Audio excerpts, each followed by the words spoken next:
Go for it, Laura. All right. Welcome, everyone. This is the first of two sessions we're having today, virtual sessions, to provide information on text amendments to the Unified Development Ordinance, the UDO, and the tree ordinance. And I am Laura Harmon with the Planning Department and the UDO project manager.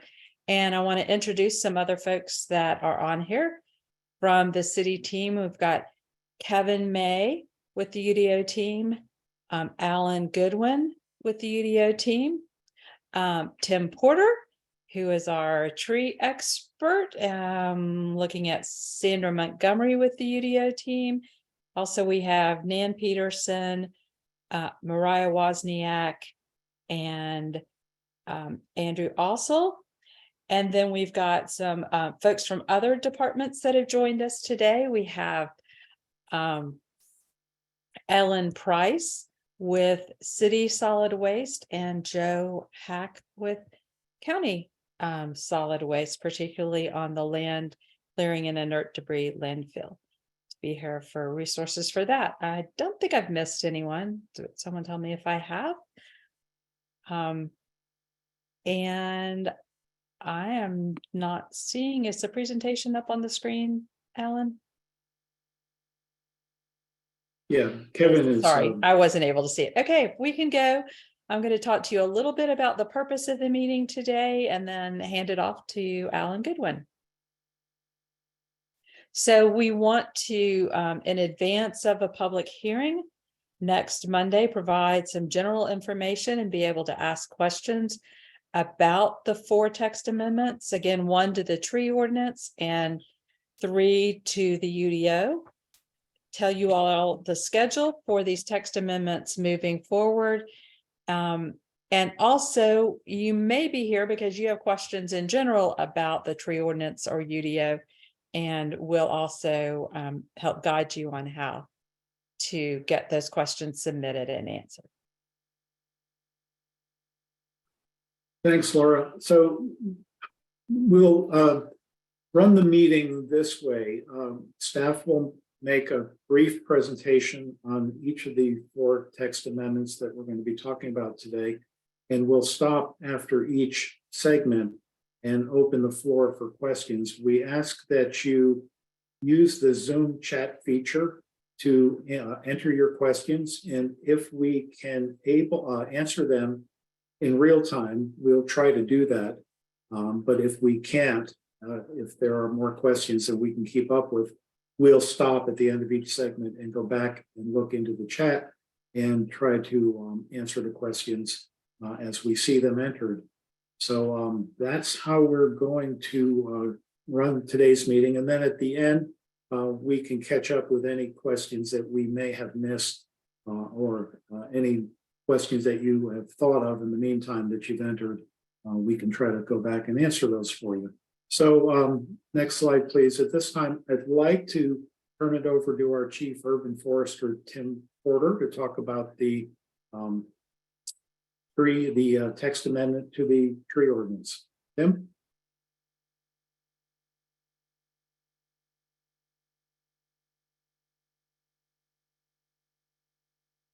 Tim, I'm sorry. Apologies, you're muted.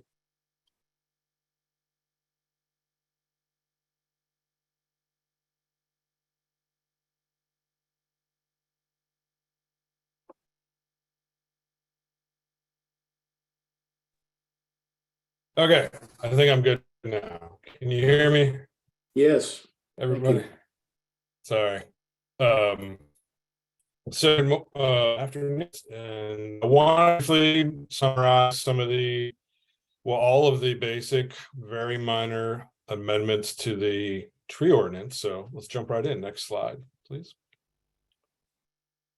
So there's a very small number of proposed changes to the tree ordinance. And very quick summary, the tree ordinance was amended in lockstep last year with the UDO. So there's no development component to the tree ordinance anymore. And these proposed changes are extremely minor. There is a small number of sequencing errors. Essentially, in the bulleted outline of the tree ordinance, we jump from, I believe, like G to H. And so there's a 3 or 4 sections that are mislabeled out of order. We're correcting that.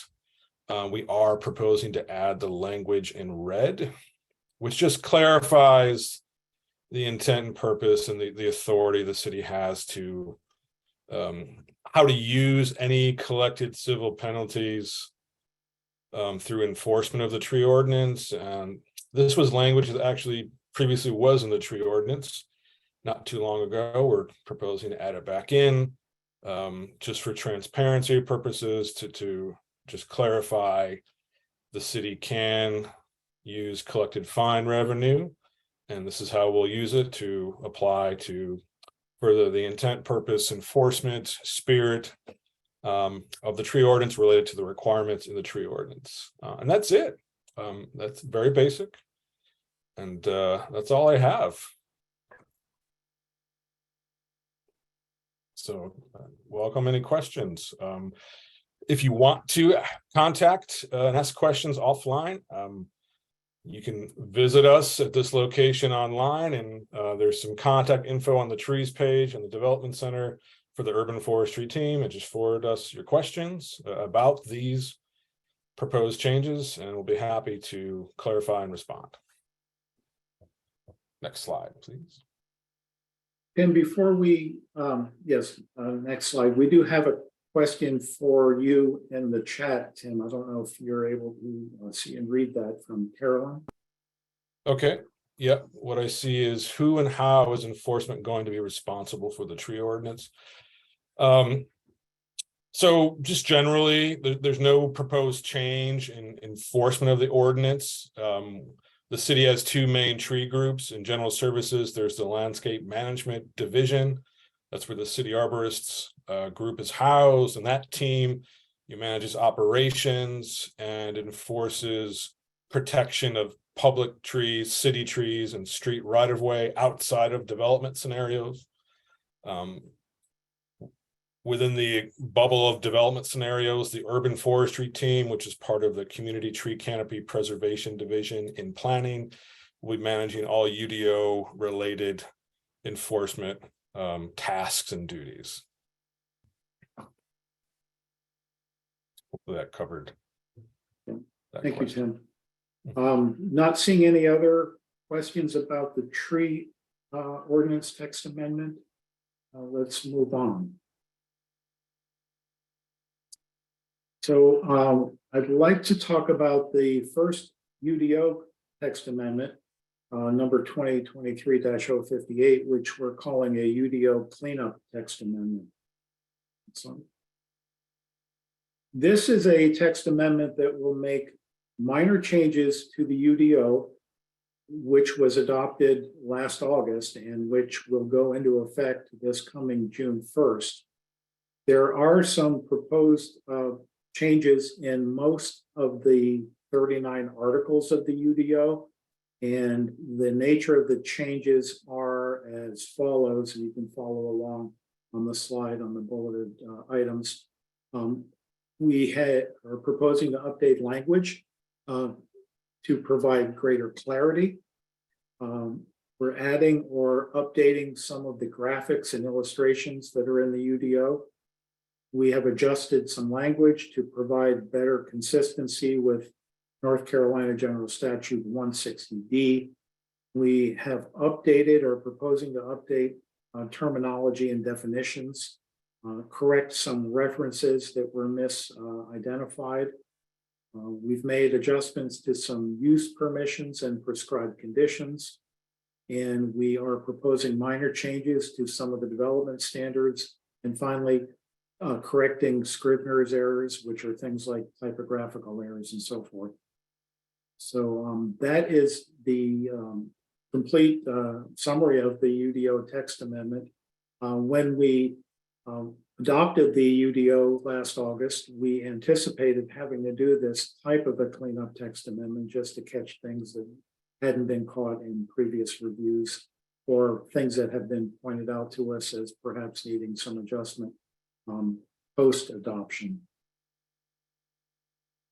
So be happy to try to answer any questions. I don't see anything in the chat about the UDO cleanup text amendment. And wait a minute and see if anybody has got a question. If not, we will move on.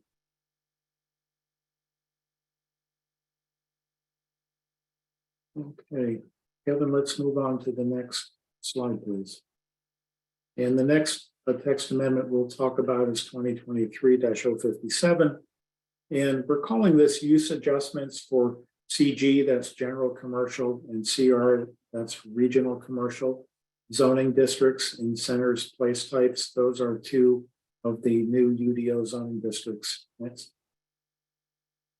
But before we get into that, I just would like to kind of review place types with you a little bit because it's going to come into our conversation. So hopefully most of you here have some awareness of place types and have been kind of following the comprehensive plan in the UDO, but just as a refresher, the comprehensive plan has mapped the city and identified each parcel as being in one of 10 different place types through our policy map, which is available online.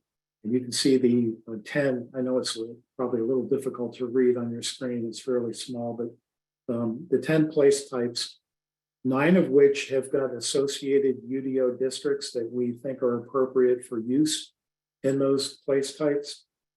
Parks and preserves is the exception to that. Parks and preserves can be located in any of the other place types, be located in and use any of the other available UDO zoning districts. And then finally, in the little blue box in the lower right, we have our 4 TOD or transit-oriented development districts. They don't have their own place type, but they are appropriate to use in any of the 3 centers place types. Next slide. So we're going to be talking about our centers place types because it relates to this text amendment. But first, we're also going to be talking about our commercial zoning districts. So just kind of to review, commercial places are primarily auto-oriented destinations for retail, service, hospitality, and dining. And these are often along major streets or at near interstates and at interchanges.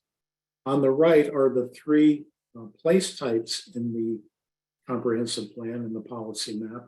Neighborhood centers, which are our smaller, least intense of the centers place types, are generally small, walkable, mixed-use areas, typically embedded within neighborhoods, and they provide access to goods, services, dining, and residential uses for nearby residents. The kind of middle ground of our centers is our community activity centers. They're more mid-sized mixed-use areas. They're typically along transit corridors or major roadways, and they provide access to goods, services, dining, entertainment, and residential uses for nearby and regional users. And finally, our larger, most intense centers place types are our regional activity centers. These are typically large, high-density mixed-use areas along a transit corridor or major roadway, and they also provide access to goods, services, dining, offices, entertainment, and residential uses. And they typically have a regional draw. They draw their users from a wider area of regional activity centers. Next slide, please. So this particular text amendment addresses well, the concerns that it addresses are drive-throughs and multifamily uses in centers place types. So some centers or center place types will have parcels that translate to general commercial or CG zoning when the UDO goes into effect on June 1st. These would be anything that is currently zoned either B1 or B2 or 2 business zones. Those 2 zoning districts will translate to the new UDO district CG, general commercial. However, some of those translated parcels will be in one of our 3 centers place types. The goal of the centers place types, though, include desirable pedestrian environment and a mix of uses.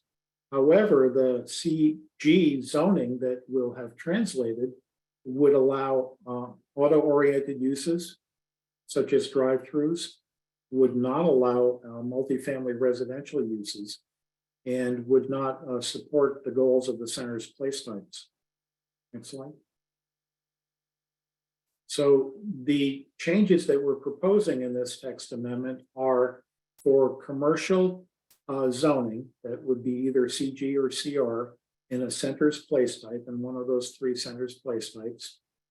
Any accessory drive-through would require a conditional rezoning using the standards of the NC zoning district.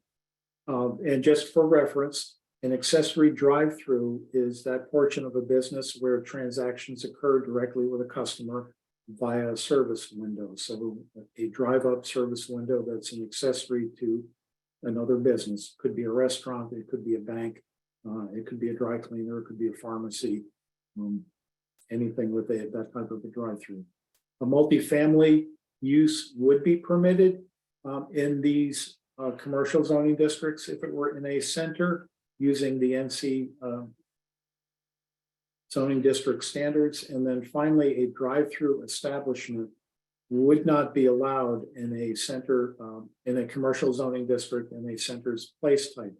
And by a drive-through establishment, we mean this is different from an accessory drive-through because it is an establishment where transactions only occur by vehicle through a drive-up window. It's not an accessory to a business like a restaurant or a bank. It's where the entire business is conducted via a drive-through window. Next slide, please. So I see that we have a question in chat, but it looks like it is for Tim. So if Tim is here, maybe we can answer that. Or let me just ask if there are questions on the text amendment that I just covered on the uses in a commercial zoning district in a center's place type, the drive-throughs in the multifamily.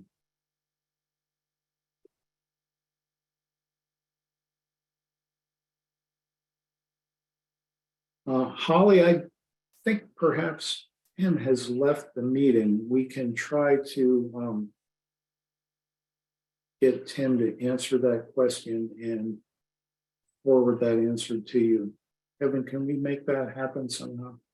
Yes, we'll be recording the chat questions that we cannot handle real time for circling back. Yes. Thank you. Since this item is outside of the text amendment, Tim did give an address earlier for reaching out to him to answer questions about the tree ordinance. That may be the easiest way to do that, since the question's really beyond the text amendment. Thank you, Laura. That's a good idea. And if we can go back, Kevin, to I think about the work of it's slide 6, actually. We can show that slide again, and we can see the address of the Charlotte Development Center website. And that is the right place to go to ask a question about trees. There it is. So Holly, if you're seeing this, that is probably the best way to get that question answered, is to go to the Land Development Center website, which is charlottenc.gov/development center, and click on that trees icon down at the bottom of the page. And that will take you to the tree page, and you'll see all of the contact information and how to ask a question. All right, that's good. Thank you, Holly. Appreciate that question. So again, we can pause after the commercial uses text amendment section to see if there are any questions. I'm not seeing any. And if not, we can move ahead to our final UDO text amendment. And at this point, I will turn it over to Kevin May. Thanks, Alan. Good afternoon, everybody. want to touch base briefly with you on the third text amendment we're proposing for the UDO. And specifically, this is addressing what are called the land clearing and inert debris, sometimes abbreviated to LCID landfills. And just to start everybody off with a base foundation of knowledge, what an LCID landfill is a facility for land disposal of inert debris, land clearing debris, yard waste, and untreated and unpainted wood. This use we have found in our jurisdiction is rarely proposed. But to that point, admittedly, because of the rarity of this use in our jurisdiction, I think we have discovered that the language in the current zoning ordinance and the language that was similarly carried over to the UDO was a little bit out of step with the needs of our community. And to that point, what we found is that the areas of concern that we're experiencing are community concerns about the environmental and land use impacts of LCID landfills. And then also that where they currently are allowed may be out of step with what we want for our community. And what the current language allows is that this may be in all UDO zoning districts with prescribed conditions. And so what we're proposing to do to address these concerns is really look at where these should be located in our community, if ever another one should be proposed for development. So the text amendment would allow this with prescribed conditions in only the manufacturing and logistics ML2 zoning district. This, as you can see on the right there, would limit it to the most appropriate zoning district for our community.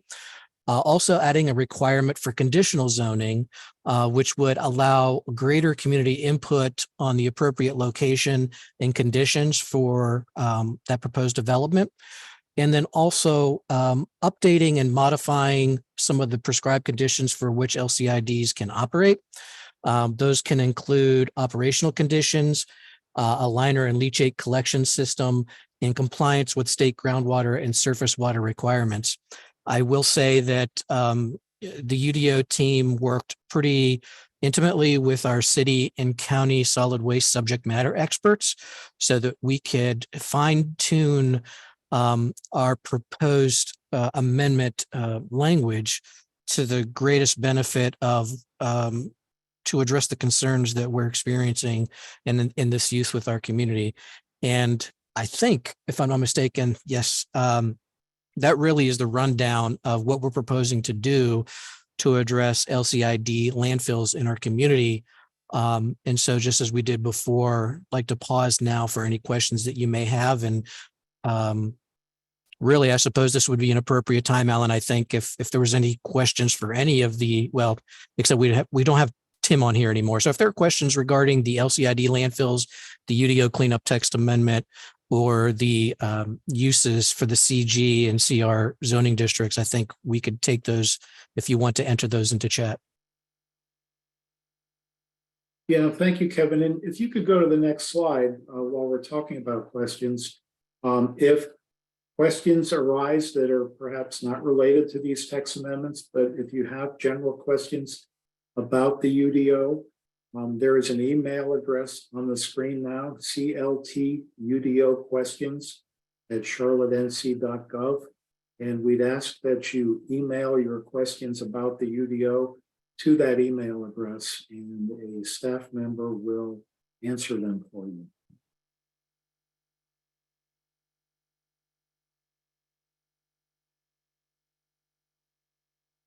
All right, not seeing any in the chat, Kevin, if we can go to the next slide, please. And Laura, can I kick it back to you? Take the schedule slide. I'm sorry to put you on the spot like that. Sure. So we filed these, the text amendments in late February.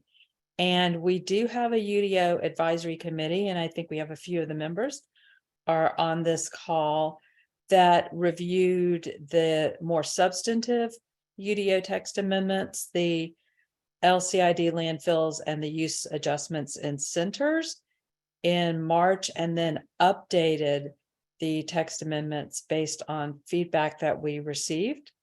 We are now at the virtual information session, today being April 11th, and City Council, as part of their zoning meeting, which is held the third Monday of every month, will have public hearings on all four of the text amendments presented today. So that's next Monday. The meeting begins at 5 and continues on into the evening.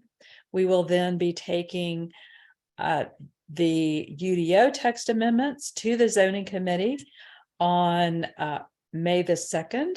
They will make a recommendation, and City Council will be asked to make a decision on May the 15th.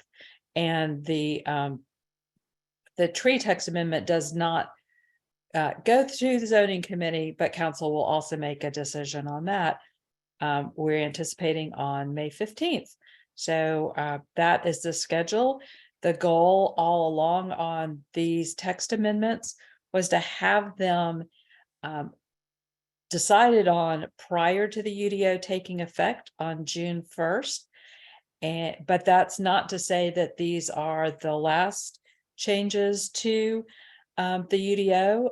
Our director, Allison Craig, has said all along that the UDO will be a living document as we learn more about what's working and what's not working, as policies change over time that influence the UDO. Then we will be making recommendations for changes to the UDO. So this is the beginning of UDO text amendments, and the cleanup is a fairly large number of items, though many of them are not terribly substantive. So anyway, that's where we go from here. You are certainly welcome to come and speak at the public hearing. And if you have, thoughts that you want to share with us on what is proposed in these text amendments, certainly feel free to let us know. And Laura, if I may, I just wanted to briefly mention a resource, and it's a little bit of a plug as well. I think we're all cognizant of the fact that we're reviewing these for our audience at a very high level. And one of the things that struck me was where can the folks in attendance find more information about what we're talking about today? And so I wanted to let everybody know that's on our call this afternoon that if you want more detail specifically about the language that's proposed for any of these text amendments, that you can go to our charlotteudo.org website. And at the top, there's a menu tab or button that says UDO amendments. And if you were to click that, that would bring you to a page that would allow you to access more information and the specific language that's proposed for these text amendments. great. And it's probably where you went to actually sign up for this session. So should look familiar to you.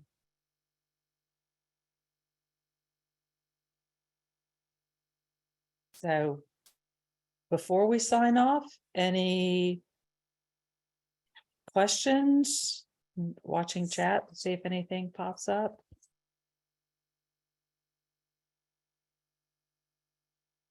Just a minute. And if not, that's what we have today. Feel free, if you've got questions about the text amendment, don't understand something, to reach out to us. We'd be glad to answer any questions you have.